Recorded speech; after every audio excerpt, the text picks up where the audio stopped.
What up, guys? Mad Scientist 7A90 here, your favorite wrestling shooter and hip-hop enthusiast. Now, with this video here, I had a lot of time to think about different topics of things I wanted to talk about in my next videos because I was on the road a lot, 20-hour, 18-hour rides and stuff.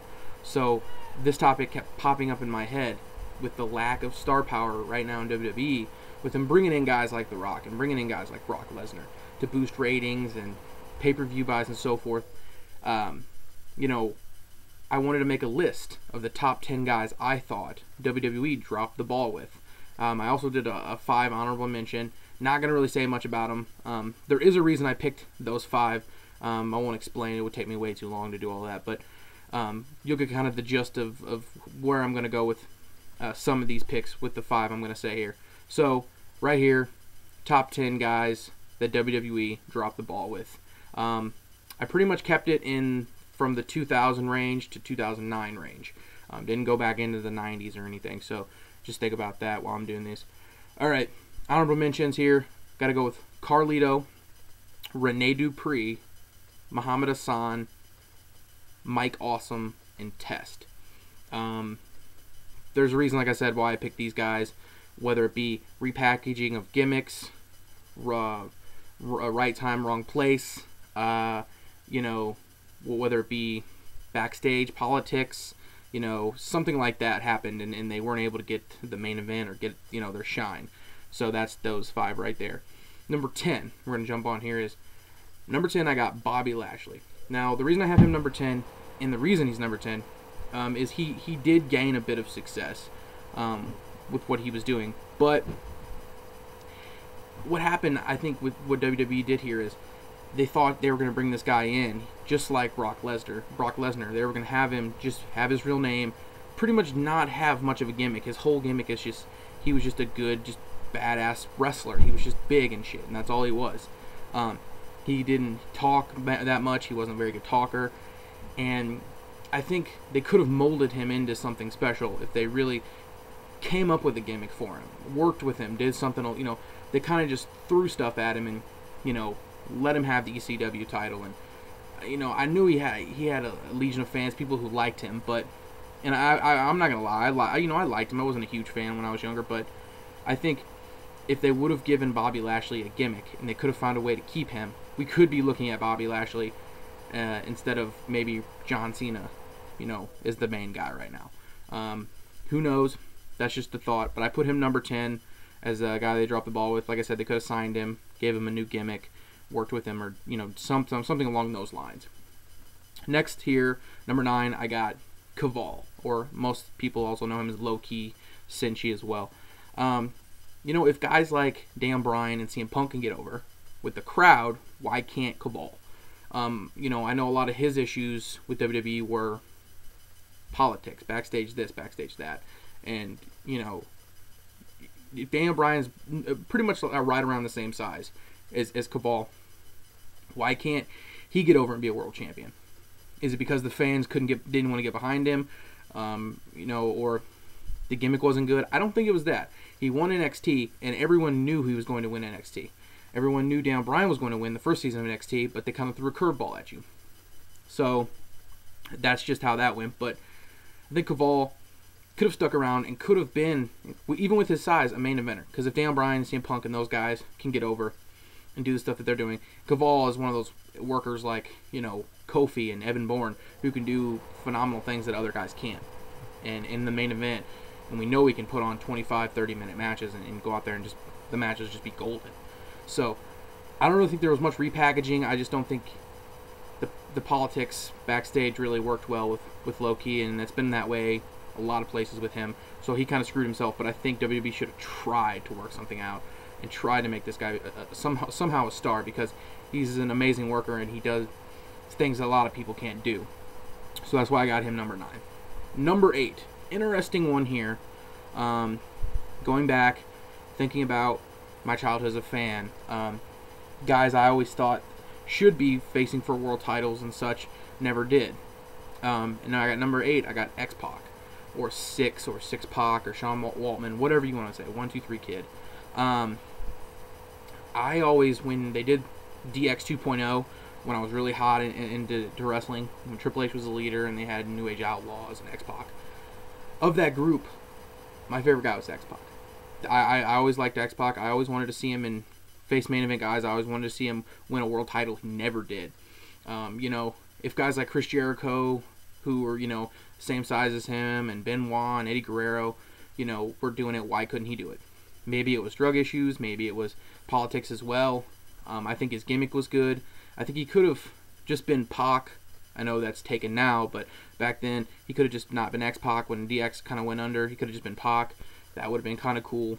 Or 1-2-3 Kid or something like that, and he could have been, like Shawn Michaels. He, a veteran who, puts on great matches at pay-per-views and builds guys up. But I think X-Pac is a guy who I think they dropped the ball with, just because I think I would have, even though Triple H was always with Shawn Michaels with the original DX, I would have saw X-Pac being a bigger star when I was younger. I don't know why. Maybe it was the way he wrestled. Maybe how exciting he was, the way he looked. I don't know. But I thought they dropped the ball with him, and I think that X-Pac should have been a main eventer in the 2000s, the early 2000s. They should have tried to work with something. Like I said, if they did that with Jericho or whatever, they could have worked something out here. Obviously, the matches would have been good, and they don't call it X-Pac heat for nothing. So, I mean, that's what it is there. X-Pac at number 8. All right, number 7. Number 7 is a guy who was in WWE, is now in TNA, and both TNA and WWE dropping the ball with this guy, and that is Elijah Burke, or also known as the Pope D'Angelo Dinero. The reason I say this, I'm actually a really huge fan. I wasn't really a huge fan of Elijah Burke in WWE. When he went to TNA, he didn't really have much of a filter. He kind of did his own thing, his own gimmick. Did his own thing. I loved the Pope gimmick. I thought it was great. I really, really enjoyed it. I think WWE could pick him back up, pick up right where he left off, with a different name, same gimmick probably, and I think it could get over huge in WWE. I really, really liked it. I think TNA is messing up big time right now by not using him in a main event. Scene somehow. He's one of the only guys in TNA or in all of wrestling that really has a good gimmick, in my opinion, that I highly enjoy. But like I said, when he was Elijah Burke, he was with the New Breed thing. I could have swore maybe, he was going to jump to that next level, get on Raw or SmackDown, become something special. Nothing happened. But, hopefully TNA uses him right, or they let him go and WWE picks him back up or something. I know he hasn't been on television in a long time. Huge fan, but that's a guy right there I think that WWE really dropped the ball with, could have done something with. All right, number 6. This came up, number 6 came up, just due to the fact of how just terrible this man's commentary is, and that's Taz. Taz at number 6. I think WWE dropped the ball big time with Taz. Taz it was such a great work. He was exciting. When he debuted in WWE, oh my goodness. Go back and watch Royal Rumble 2000 when he faced Kurt Angle. He beat Kurt Angle in like 5 minutes. The crowd just lost their mind. They were just going nuts. Might have been other than maybe the winner of the Royal Rumble, might have been the biggest pop of the night. When Taz debuted, suplexed the crap out of people. He was a badass. He was a killer. That was the kind of character he played. And he came off and he played it well. And when he cut promos, he could cut promos. He just didn't have the ideal size that I don't think WWE is looking for. But yet again, it's not always about size. If you can get over the crowd, if you can cut promos and you can work, I really don't think size is a big deal in wrestling now. Back in maybe early 2000s, they still maybe cared about that stuff. But I think Taz is a guy that should have got to the main event, and in the same fashion or the same way that Kurt Angle did. We could have seen, oh my gosh, you know how great a feud between Kurt Angle and Taz would have been? Nuts. And I know they had a couple matches, but an actual feud like Benoit and Angle had. Like the matches they always had were fantastic. Never happened, never made it to the main event. His gimmick was good. He just never got the push he deserved. And that's pretty much how I feel about that. Now Taz is subject to sitting and doing commentary on TNA Impact and pay-per-views, and it's really terrible. He's not a bad commentator. He's just a bad comedian. He's not a good comedian. He's a badass worker, wrestler, does suplexes and stuff, and he doesn't fit in that mold anymore. But that's just me. Taz at number 6. I think that's fair to say there. Number five. Number five. Okay, this one right here is kind of a double dropping of the ball, and I should even have it higher, but I'm just so frustrated with what they're doing, and that's Albert A-Train, Lord Tensai, just Tensai. Changed his gimmick up several times. He wasn't that. I don't remember liking him that much when he was Albert or A-Train that much. I remember seeing a couple matches with, he had a match against Benoit and a couple other guys, and he did a really good job. But I really never thought he would make it to the main event until after he left and went to Japan. And then I thought, wow, WWE, you just let this big guy go who he's one, you don't have too many great big guy workers. And then it took so many years for him to come back. They made him into this Japanese beast character. I liked it for a minute, like for a hot minute, maybe for like the first 3 weeks, he wrestled, and now they're dubbing this whole gimmick a failure. In all honesty, with the notoriety he had, I think they could have just brought him in as Giant Bernard, unless it's copyrighted. They could have brought him in as Giant Bernard, had him just been this badass like, guys like Lesnar and those kind of guys. That's what they should have done. They gave him this gimmick. The gimmick was cool, but I just don't think it's going to work with an American audience. Hopefully they don't drop the ball with him anymore, unless he's going to be done maybe soon. I don't know. He signed a deal, but they should just let him be himself, because when he came out just as Tensai, he wasn't playing the gimmick. He wasn't spitting into his hand. He wasn't dressed all up, So that's just my thought on that. A-Train at number 5, or Lord Tensai. If you've seen anything he's done in Japan, you guys know exactly how good of a worker he can be and how big he is. It's a special quality in wrestling. So that's why I got him at number 5 as a guy that they dropped the ball on twice. All right, number 4.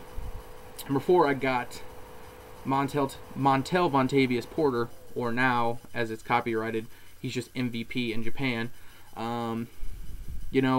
This is another case of Albert, basically, A-Train.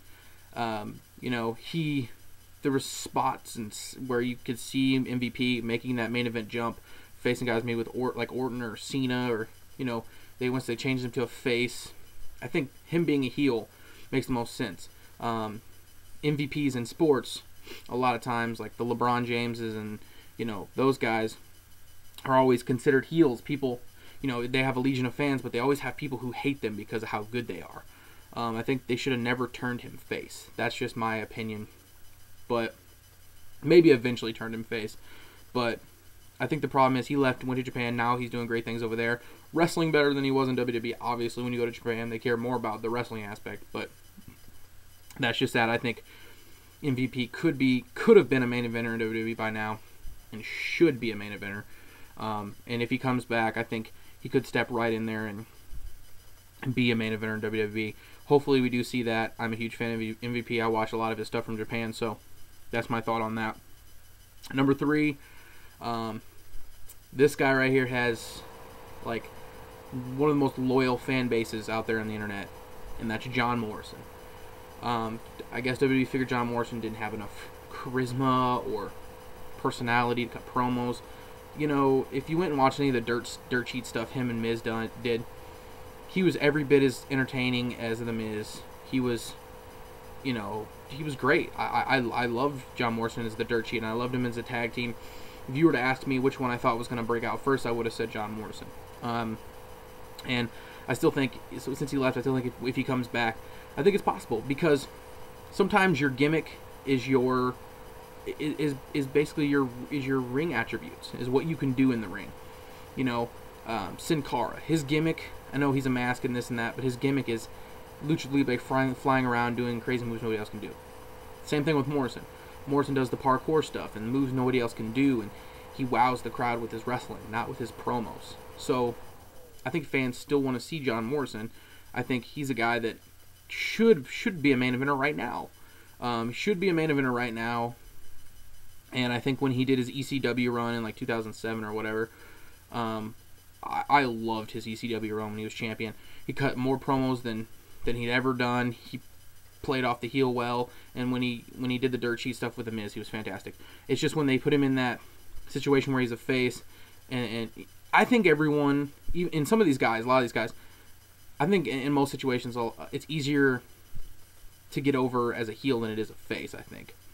I think it's really easy to get over as a heel. You can just do some dirty, you know, hazing of the crowd or make fun of a city or something like that, and you can get heat. I think Morrison as a heel in ECW was really good. So that's my opinion on Morrison at number 3. Guys, they dropped the ball on. Number 2, pains me to say this one. It really, really does. Because I thought in maybe 2008 they were going to give this guy a push, and I was really excited, and that's William Regal, okay? William Regal's been with the company so long. It's almost like, okay, well, Kane gets his, you know, his due. Mark Henry gets his due. JBL was a champion for almost a year, and William Regal's a way better wrestler than all 3 of those guys. I think, other than maybe Kane, I think William Regal has more fans. I think people understand how he wrestles. He's a veteran. It's almost like Finlay, too. Finlay never really got his due, but William Regal's been there, and I think William Regal is a guy who I think by now should have had some kind of world title run, even if it was on SmackDown. I mean, God forbid they gave JBL the title. You know, he was entertaining in his role, but he was never, you know, amazing. And I think William Regal could be one of those guys. He doesn't need to go out there and have, you know, cut amazing promos or do this or do that. He go out there and have great matches. He did that. You know, guys like Jericho and Rob Van Dam and back in the early 2000s. Maybe it's just the look. Maybe it's, you know, that it's not appealing enough to the WWE crowd. I don't know, but I think it's one of those feel-good stories with Regal winning a world title after being there that long. I think it would have made a lot of sense if Dan Bryan was a champion and Regal beat him for it, but that's just me. But what can you say? Regal, I know a lot of people really like him on the YWC, IWC circuit. I think he deserves his due, and I definitely think he does. Finally, number 1, and one of the main reasons I wanted to do this video. Okay, number 1, top guy that WWE dropped the ball on. Could be the biggest just ball dropping in the history of wrestling. I don't know if anybody feels the same way, but just me. Mr. Kennedy. The way he was being built up, the way he cut promos, his gimmick was so original. The way he worked, the way he looked, he had such an attitude feel. He had such an old school feel. Like, okay, we're getting ready to have, and I don't know if anybody felt the same way, the next Stone Cold Steve Austin. Like, not to the extent of the flipping off and this and that, but the promos and the craziness with the mic and this and that. I loved Mr. Kennedy. Mr. Kennedy in 2007, 2008, whatever, when he was real popular in WWE, was one of my favorite guys in all of wrestling. He had injury issues, injury bugs. WWE fired him, you know, and I was like, okay, he'll be gone for a while, and they'll hire him back. Did not happen. TNA hired him, named him Mr. Anderson, his real name, and they basically did not filter him. There's always this myth that a lot of gimmicks and storylines and different things that they did in the Attitude Era that a lot of people liked were way blown out of proportion by Vince Russo, but they were filtered by Vince McMahon. Now, I like filtered Mr. Kennedy better than I like unfiltered Mr. Anderson, because I've never flipped from liking a guy so much to hating him so much. I hate Mr. Anderson so much. He is by far one of the most annoying wrestlers I've ever heard in my life. I always want to just mute him when he talks. Now, it wasn't like that in WWE. I don't know why. It's pretty much because I think TNA just gives him free reign to do whatever he wants. I can't stand him wearing the camouflage hats, chewing the gum, the shirts, the asshole gimmick. I hate it. I hate Mr. Anderson. Mr. Kennedy, loved it. Anderson, hated it.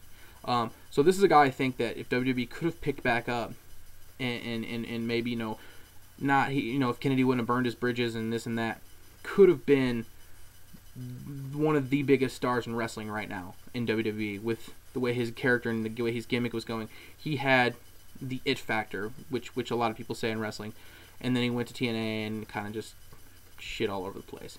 So that's my thoughts on top 10 guys I think WWE dropped the ball on. Please, please, please, anybody watches this, if you would like to do a video response, I'd love to see what other people think, their opinions on, guys that should have been main eventers or this and that, blah, blah, blah, blah. So I'm going to get out of here, guys. I am the Mad Scientist, your favorite wrestling shooter and hip-hop enthusiast. Deuces.